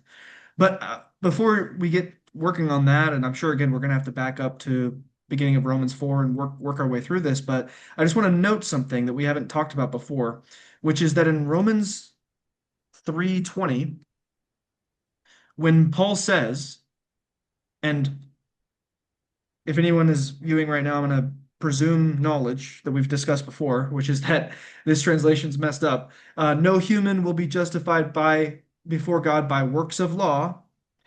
He then says, through law, and this is anarthrous without the definite article, comes knowledge of sin. And this is supposed to be explanatory for why, because he says, for through law comes the knowledge of sin. Hmm. That is why no human will be justified before God by works of law. Now, the reason I see this as relevant is because of, I mean, just like, look, the common terminology here, right? Through law comes the knowledge of sin. And then he says, where there is no law, where there's without law, neither is there transgression or sin. Um, I just want to quickly note that, as I said, this part B to verse 20 seems to be explanatory for part A. And Hmm. let me give a crack at explaining that. No one will be justified before God by works of law, because through the law of the works of law, right, through Hmm. that law we're talking about, comes the knowledge of sin, right? If you're learning sin, which entails that you're sinning, Hmm. keynote, if you're learning sin entailed you're sinning, that's why you won't be justified by the works of that law, because Hmm. that law brings sin in your life. Hmm. So, yeah, Yeah. thoughts. Yeah, that's the way that uh that's the way that I read that. It makes the most sense to me, the rhetorical flow. Um, that's why he goes on to say in verse 21, which we already went through, is that the righteousness, in other words, justification before God, uh, is revealed and it's apart from law or Right. works of law. Um, and so it just works in my head. It flows, it connects all the pieces together in my I head, agree. uh and makes sense that he would say in 4:15 Yep. that uh where there is no law, in other words, where you're not doing this law, then there's no transgression because it's through law that you experience transgression, sin. So if that isn't there and you're not submitting to it, then that means uh there's no transgression. It's just Yeah. Yeah, no, without getting into the precursor here, which is Romans 1, 4, 1 through 14, which we should do. Mhm. Uh, the point I'm trying to make is what you just made, which is that when I go back to Romans 3:20 and I read what he says there, through law comes the knowledge of sin, that's the idea that sticks out in my mind through right here with where there is no law, neither is there transgression. In other words, if you don't have this law that gives you the knowledge of sin, then there is no transgression, right? You're not sinning. Uh, that makes sense. But now, I guess my question would be, what does that have to do with the law bringing wrath? So he says, "For the law brings wrath," and here he's using the definite article. He says, "For the law brings wrath, but where there is no law, neither is there transgression." So then, would you take him to be using? Would this be an example of a case where yes, it is arthrous, it is articular, but it's essentially anaphoric. It's referring to so it's I referring would to say it's, oh, go ahead. it's referring to the same, just to put it really crudely, the same bad law.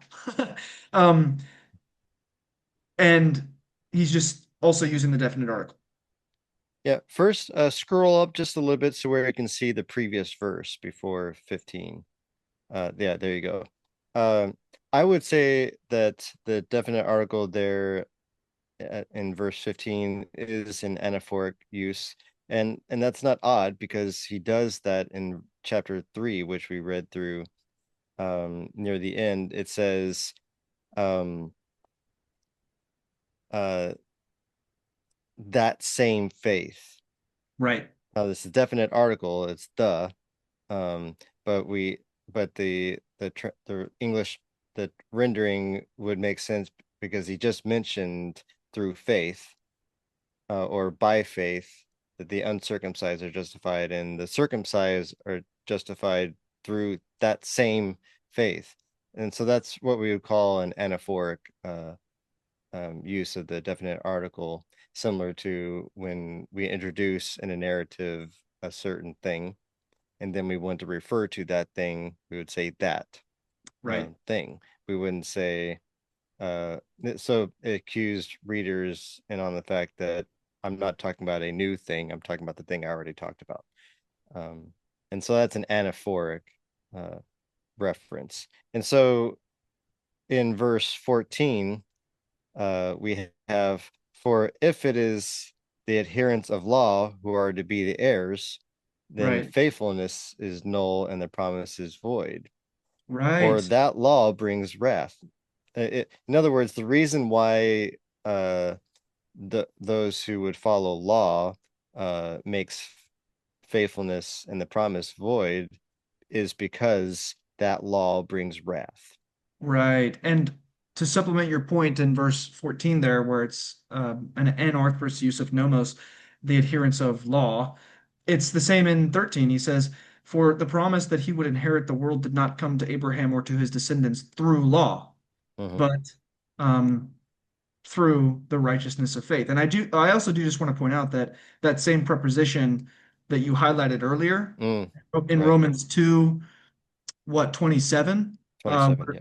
where you said the pronoun there should be translated as through. Mhm. Here it is translated as through. Right. That's exactly how they translate it. So yeah, that makes good sense to me. Yeah, that law, this law through which the promise did not come to Abraham, the promise that the adherence of which would make the faith null and the promise void, that law brings the wrath of God.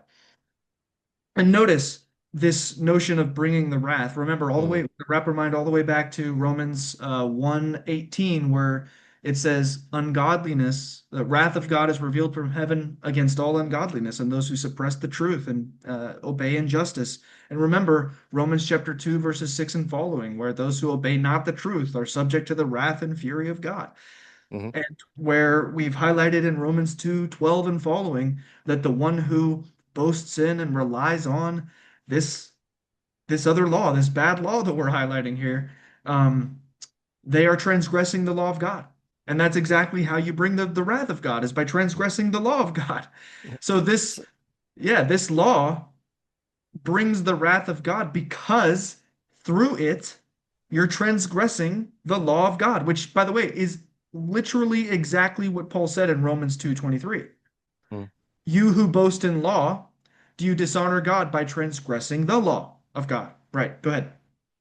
Yeah, I want to take a moment to just enter into a little bit of the headspace that people often find themselves in, and the sort of mental frame of reference that they enter into, and sometimes that we're conditioned to when we read a passage like 4:15 here. Uh, and that is, Paul is not saying something metaphysical or ontological here. He's not saying that if there's no law like in front of you, if you're not reading a law, then you never sin. It's like that. It's not the sort of rhetorical thing Paul is doing here. He's not trying to just draw us into this like metaphysical realities, and because some people and I've had interlocutors who say the reason why trying to keep the law of Moses or trying to go back to the law of Moses or try to rely on the law of Moses is because if you do so, uh, then um, sin remains in you because the law of God brings sin. It produces sin in you. So the whole point of human existence is to get away from the law of Moses so that transgression can stop. It's like that's literally the sort of headspace that people find themselves in when they try to make sense within that frame of reference. They Yeah. go to places like that, and it's like that's a dark place. Yeah, it is. And it's That's confusion. It's utter confusion. yes. Yes. It reminds me of to just kind of take it out of the realm of the biblical here with the specific terminology of the law of God. I'm sure you've heard this too, but people will talk about um, rules, just the general concept of rules in similar Right. ways, and they'll just like say the weirdest things. I honestly at this moment I'm blanking, but I've heard some of the weirdest phrases when it comes to that. Um, Here's one example. Uh, Religion. So I'm losing it. It's something to the effect of religion is rules, relationship is freedom, or something like that, right? Religion is Mm. rules, and relationship is freedom. And it's like, what a weird dichotomy. It's like there's no such thing as freedom without some kinds of rules, guys. Like if you think otherwise, you're literally insane. Um, Mm. I don't know what else to say. But yeah, so You've kind of stepped outside of the realm of like first principles. Like you don't even have a starting point for ethics for like you've stepped outside of all of that and you've gone into some kind of void. yeah, but I see quite an overlap between that kind of thinking that's taken outside of the realm of the biblical and made Hmm. into kind of philosophy and moral, ethical, societal philosophy or what have you. And this particular theological issue that you were just addressing there, it's like somehow God's entire human project, even though hint, he's the one who's been giving rules this whole time, is like to get rid of the rules. It's just weird. Anyway, Yeah, I was just trying to see if there is anything more to say. yeah, no, I was actually just about to say that I feel like that is sufficient. Just looking at Romans 13 through 15, that's sufficient for me to address Romans 4:15 for me. Yeah, and so the of course we our mind should also go to Galatians 3 because the same thing Paul Hmm. talks about faithfulness and about law in regards to the promise to Abraham Yes, yes. in that same passage, dealing with the same sort of thing, and he uses the same sort of rhetorical flow to make the point that uh, the law is not opposed to the promise, but the implication is that well there is a law that is opposed to the promise, and he Right. makes that very point in Galatians 3, and so in wrapping this all together, letting Paul define his own terms, we understand what uh that law that opposes the promise is, and that's a law, a righteousness of their own, law a principle of works of law, boasting and circumcision, written code, da, da, da. I mean, it's like tying all these things together. Um, and So that's why he goes on in verse 16. For this reason, the promise depends on faithfulness, Mhm. in order that it might be rest on grace. Uh, and grace here is not opposed to the law of Moses. There's no dichotomy between grace and the law of Moses, but there is a dichotomy between grace and uh, works of law. Right. To put it in another way, there is a law that is opposed to grace. It's Hmm. just not the law of God.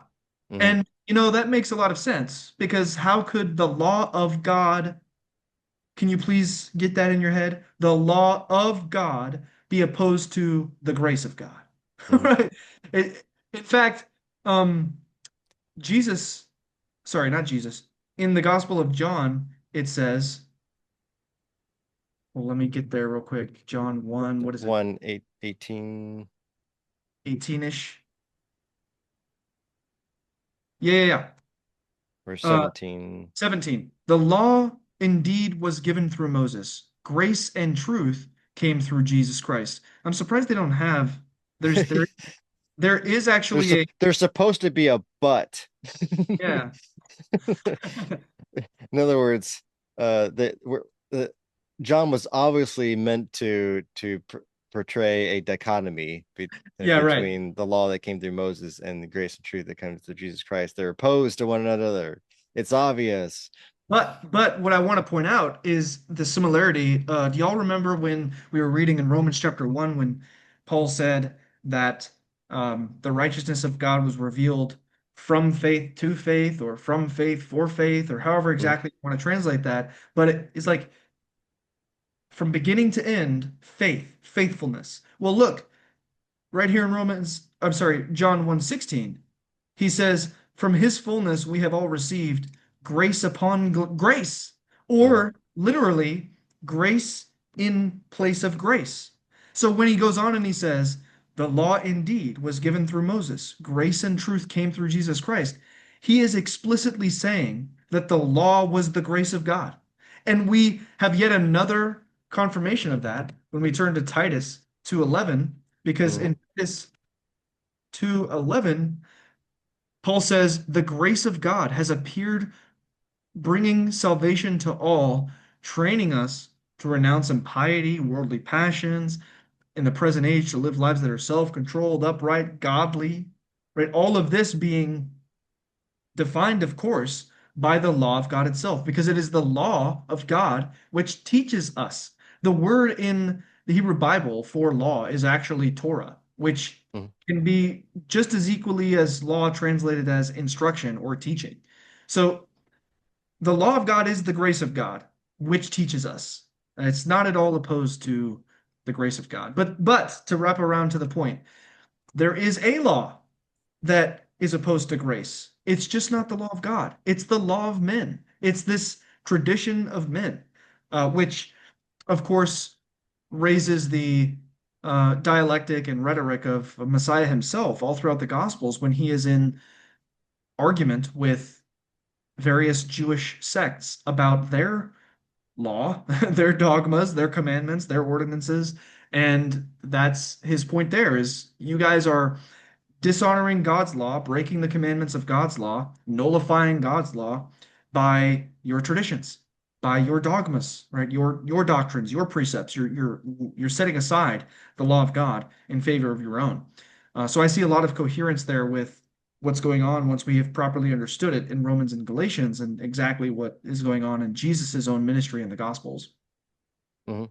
And I can hear the evangelical screaming, but Ephesians 2:8, it is by grace you have been saved, and this not of yourselves. It is the gift of God, not by works.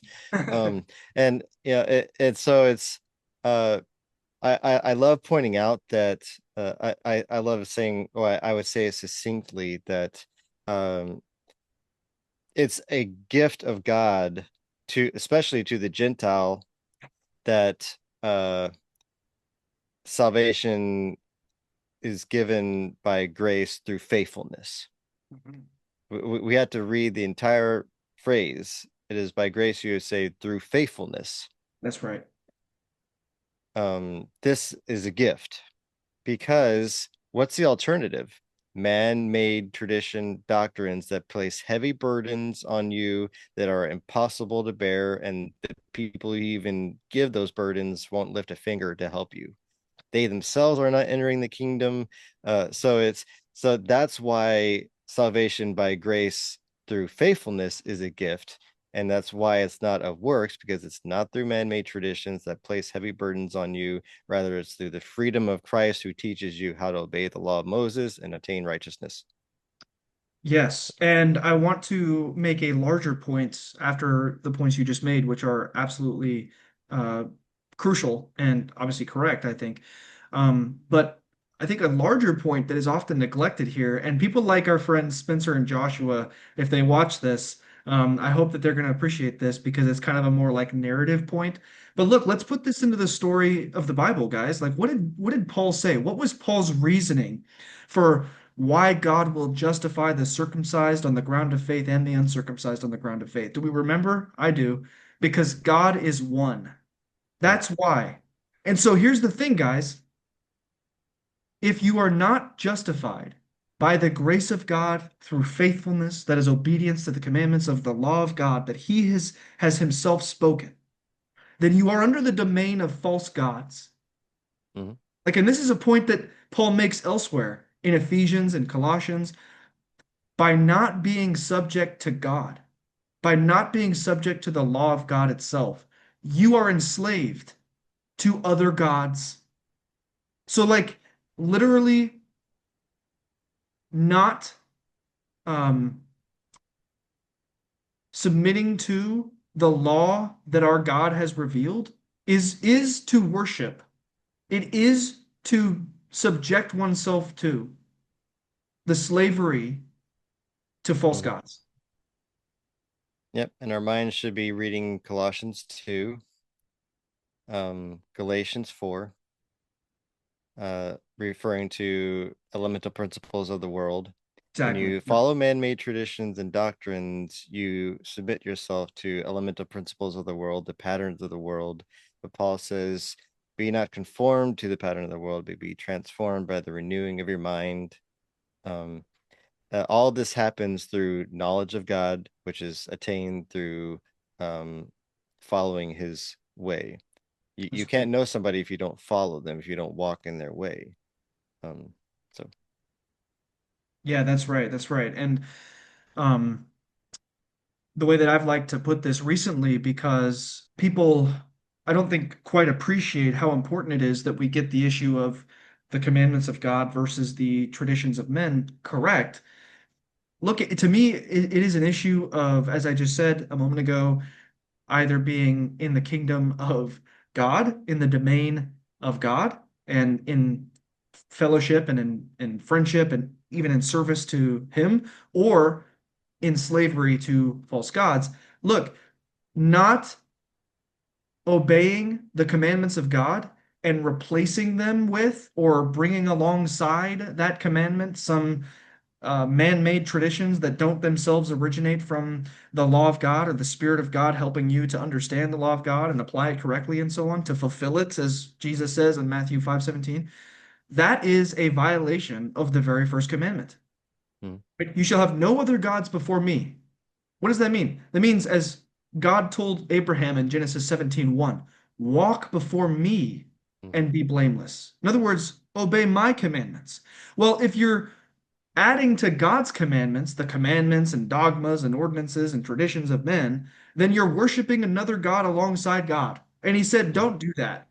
And if you disobey mm, his commandments and you replace it with the traditions and dogmas and ordinances of some man-made tradition, then you're acting like he's no longer your God and you can worship some other God. Like, it's that mhm, serious. If you take the quote unquote story of the Bible seriously. mhm.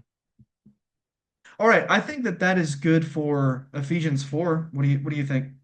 Yeah, yeah, I think it's good. And and to be honest, I think that's probably where we should stop for today because I think getting into Romans 7 and 8 will take us into the wee hours of the Yes. morning. Um, so I think Mhm, that's probably a good place to stop for today. I will just close out by saying that I've thoroughly enjoyed the conversation. I think we made some progress both in terms of um, supporting our view that we've discussed before with others and supplementing it with some of these more particular points in Romans that don't often get a lot of attention. And ironically, I think that when we have looked at them, they've not only been able to fit well with our view, they've actually supported it even more. Like they've made the case Mhm. stronger when we look at these particular verses. That's the way that I see it anyway. Right. Yeah, I agree. This has been very enjoyable. It's enjoyable because all of these motifs and things are all interconnected, uh, and um, there's sort of the hyperlinks that just pop into our heads, and they start connecting all the dots together, and so I enjoy that. That's hugely beneficial to me, um, in seeing the all those threads come together. Ditto, for sure. All right. Well, I hope that everyone's exegetics have been refined. Mhm. Yeah, Trey, thank you so much for joining me and for making this episode possible. It's rich, and I always enjoy, like I said, before, that hope to have you as a regular co-host for a lot of these, especially on the refining exegetics segment of my channel. Hey folks, if you enjoyed this episode and the content, please like the video and leave a comment below, and definitely subscribe to the channel and hit the notification bell so you can be sure to catch more content like this as it comes. Until next time, think deep.